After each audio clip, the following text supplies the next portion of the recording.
Welcome to the Blown Capacitor. I'm Joe, and this is the SONY TC-110 tape recorder, which I'm 98.7% sure that is the same which was used by the great Hunter S Thompson. In this video, we pick up where we left off in part 1. We gotta change the rewind and the fast forward belts, clean up the volume pot, and basically wipe off or clean anything that I can get to without taking it apart too much. And so to keep up with the theme of this series, let's go ahead and roll that crazy, Gonzo-inspired, lovely intro.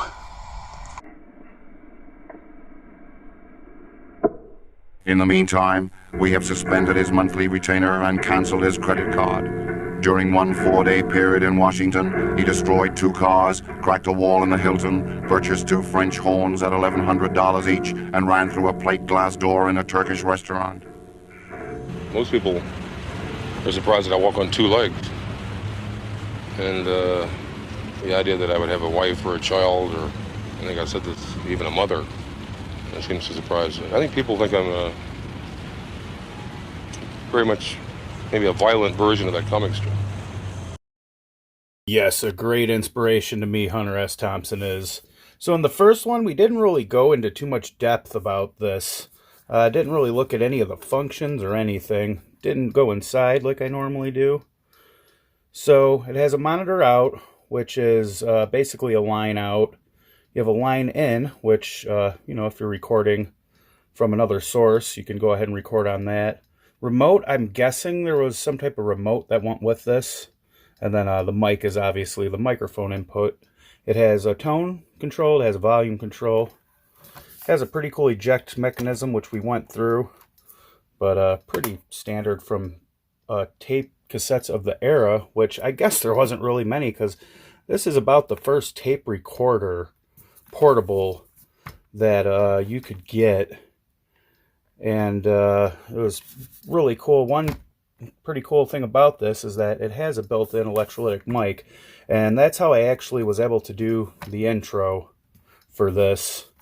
A couple other things that I didn't really go into before, but on the back here, it does take batteries.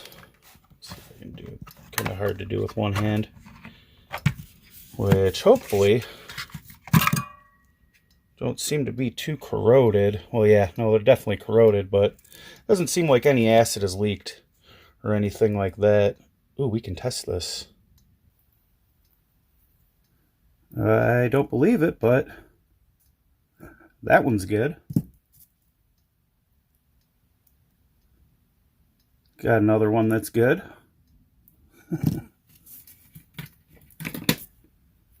Somebody must have tried to get this working. Yep. Huh. Try the last one. Yeah. Tried to get this working, and there's Garfield. You know what? Let's put this flash on. Yeah, as you can see, put fresh batteries in it, but didn't clean up the terminals. Hey, so that's cool. We'll be able to test it with the batteries. Awesome. Here's kind of a look at the inside. That's the back of the speaker right there. And these are the contacts, obviously, for the battery to make its connection. I'm hoping I'm just going to be able to take out these screws and then kind of slide this forward to get at it, because my whole thing here, I really, really like this thing. It's made really well. It does play tapes, doesn't fast forward or rewind, which I'm not super worried about, but I kind of want to do as minimum as possible as far as taking this apart. But I do want to clean it, so I want to change those belts if possible. But if it looks like it's going to be, too hard, I'm probably going to just leave it as one that plays and rewind them in the CFD 510 maybe. Another great Sony product. Yeah, so I guess let's go ahead and very gingerly try to take this back off and see if we can't access these belts. The only other really thing I want to do, like I said, is clean out the tone and the volume pots, but that shouldn't be too hard. I think that'll work. Maybe that. Not sure. So another interesting thing to note that I didn't really go over before is the power cord. As you see, there's 4 little tabs there. The 2 on the top are obviously for your mains power, but it also says DC 6 volt. I'm not too sure about that. I'm sure there's some type of proprietary different plug that goes in there as well. Yeah, if anybody knows anything about that, please leave it down in the comments. I'm pretty interested to know. Alright, so let's just go ahead and start getting at it very carefully. And yeah, so in doing this, I started researching more on the topic of Hunter S Thompson's tape recorder and what he may have used. There was a short Reddit file about it. Somebody had mentioned it, but nobody really gave any concrete answer or a definitive answer. And it was a year ago since I did this before. And I don't know, I was kind of hoping that, you know, somebody would have commented on it. Somebody did comment on this, and it was yesterday. And I appreciate your comment, because it kind of reminded me of this. I was like, oh yeah, I was kind of just waiting in limbo. And mostly, I'm kind of thinking it's because I was kind of hoping somebody might have had a little bit more info to shed, or, you know, kind of something to throw in on the conversation about Hunter S Thompson and what he may have used. I don't know what's going on here. I don't think it's going to be as easy as just pulling this back off.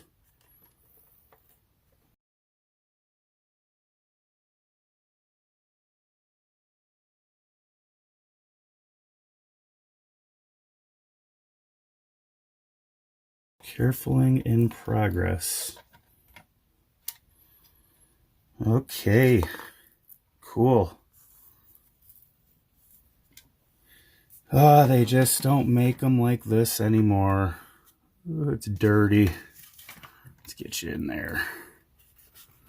Let's go ahead and turn this on. Sorry, gonna bump you. Definitely gorgeous. I think that's our problem. It's the only belt I see. Pretty sure I have one that will fit that. It's gonna have to be one of my bigger ones. But there we go. That's easy to get to. And these potentiometers are super easy to get to. So yeah, it doesn't look like I'm going to be going too far into this, but like I said, I do want to clean up. That's gross. As much as I can. And yeah, try to figure out as much as I can how to clean, or what I can clean. It'd be kind of cool to change out on that speaker, even though that's a really cool speaker. It says 0.8 watts, made in Japan, obviously. SONY 291-11, 8 ohms. That's really cool. Kind of dodged a bullet, because that's not perished to the point where it's, you know, turned gooey. But it's going to be easy to change, I think, hopefully. Well, alright, I've went through my bag o' belts, and I think I found one that'll work just perfect. So let's go ahead and jump this. It looks like it goes around the motor, comes back to the flywheel, and then there's this pulley that it rests on.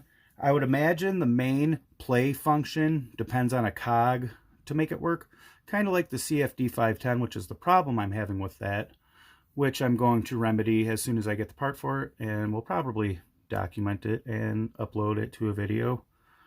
But for now, I'm going to go ahead and give this a go. We'll take it off the motor first.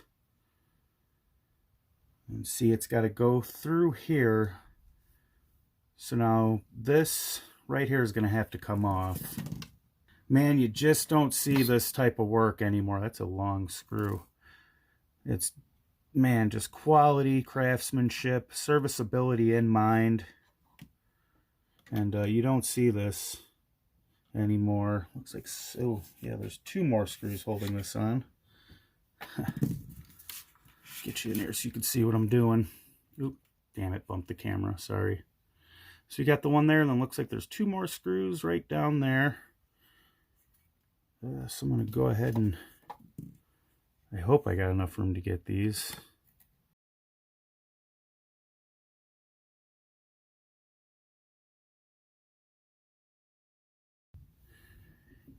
Alright, so remove those 3 screws. Alright, now you don't really need to get it completely out of there. You just need it enough to where you can get the belt to come out, kind of like that.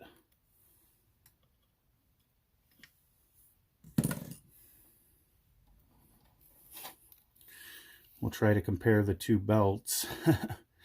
This one's pretty stretched, but I think this one will work quite well. So what I reckon we're going to do is try to feed this back under here. Maybe something like that. Hopefully get it back around through here.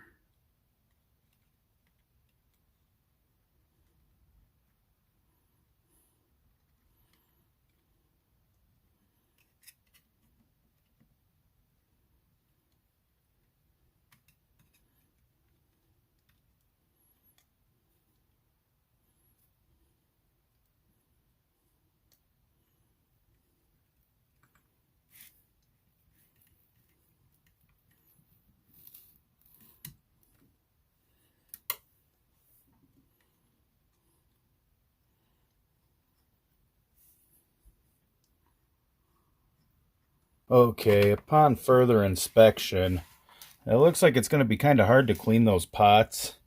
Unless if I take off this top board, which doesn't seem like it's going to be too hard. Maybe while I'm in there, you can kind of see them. A couple of pulley wheels down there. There is another belt. So I don't think it's bad, but we'll go ahead and see if we can't change out on that anyway since we're here. Very gingerly. Looks like there's just a couple screws, and looks like that should just pop up.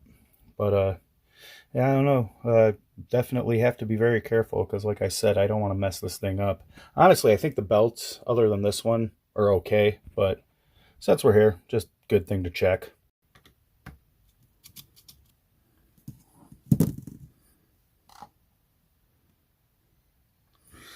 Imagine that's the main integrated circuit.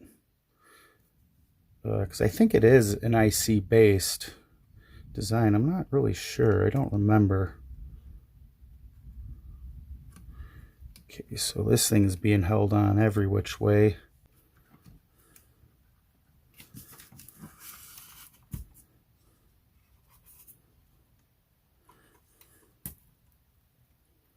There's just so much stuff holding it in. I mean, honestly, they feel okay. My main concern that I was trying to get to is a better way to get at these potentiometers. These are the hard ones to clean, I think. So weird. They're actually held on by these little hexagon fasteners. Little nuts. Cray cray. Maybe I'll just flood these and hope that some of the cleaner gets down in them and, you know, turn them up and down a whole bunch. Should be able to figure something out. Okay, so I put some power to it and cleaned out the pots, and man, that did a world of difference. And everything's working great. I'm going to go ahead and pop the cover back on it. Maybe clean it up a little bit more. Pop the cover back on it, and then let's sound demo it one more time, because it sounds way better. Alright, there she is. Let's go ahead and see what happens.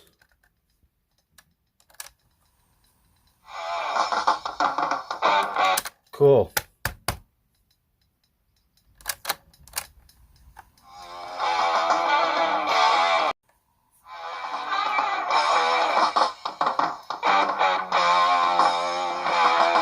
And I think it's eating the tape. No, it's not.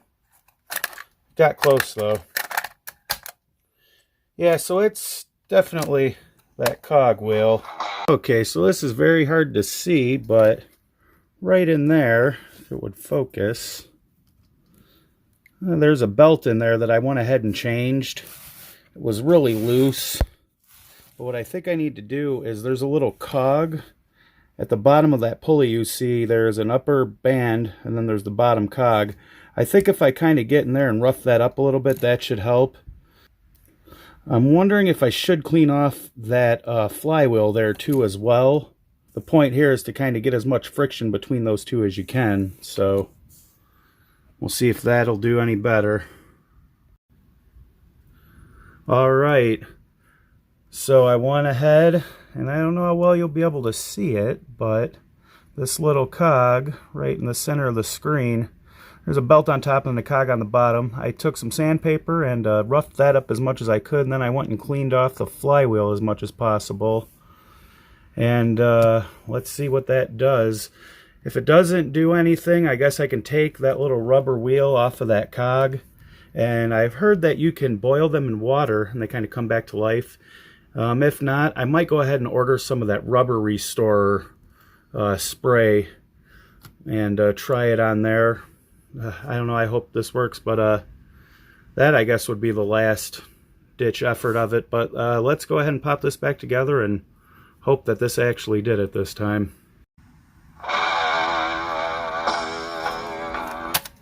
Well, can't play too much of that, but definitely think I'm on the right track. Another thing you might notice,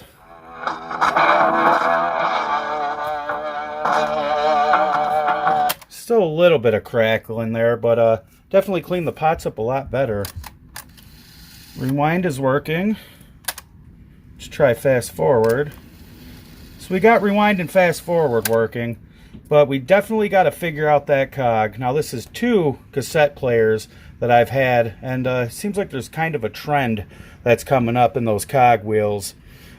Alright, so I went back when I was editing. I noticed something. This is the belt that I originally put on this one, and it was pretty darn tight. I'm thinking it was too tight, so as you can see here, the one with the bend in it is the original one that was on there. I'm going to go ahead and use this belt, which is closer to that, and put that on there, and I'm going to give it one last chance, see if that did anything. And if not, I don't know, maybe there will be a part 3. Well, alright, so that 100% did it.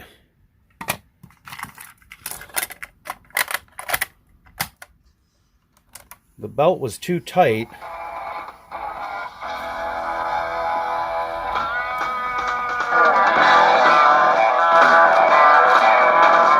So yeah, I don't want to play too much of that to get copyrighted, but that's definitely what the problem was.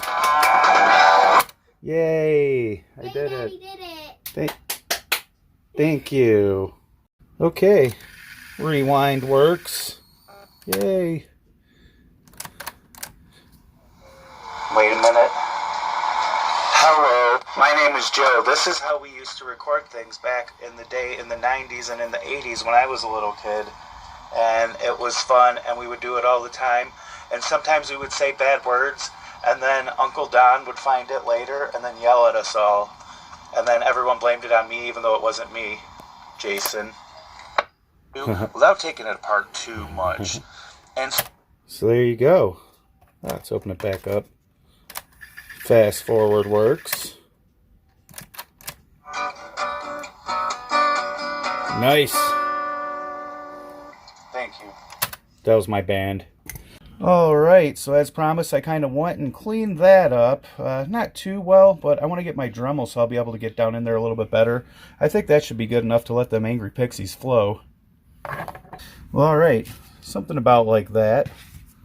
Now, we can go ahead. Okay, so there we go. Hopefully that worked. Yeah.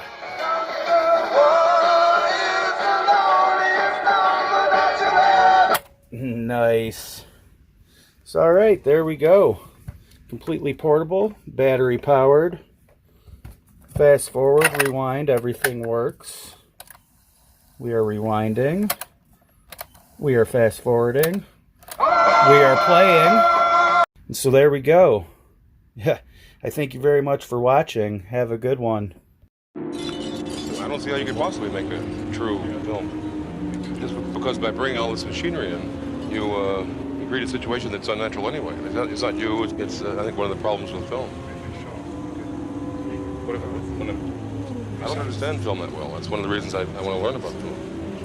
I think the technology is not up to the the level where we have to get in order to portray reality. The technology warps reality, the portrayal. Film interests me. I'd like to play with it. Nice. Different, eh? Go ahead.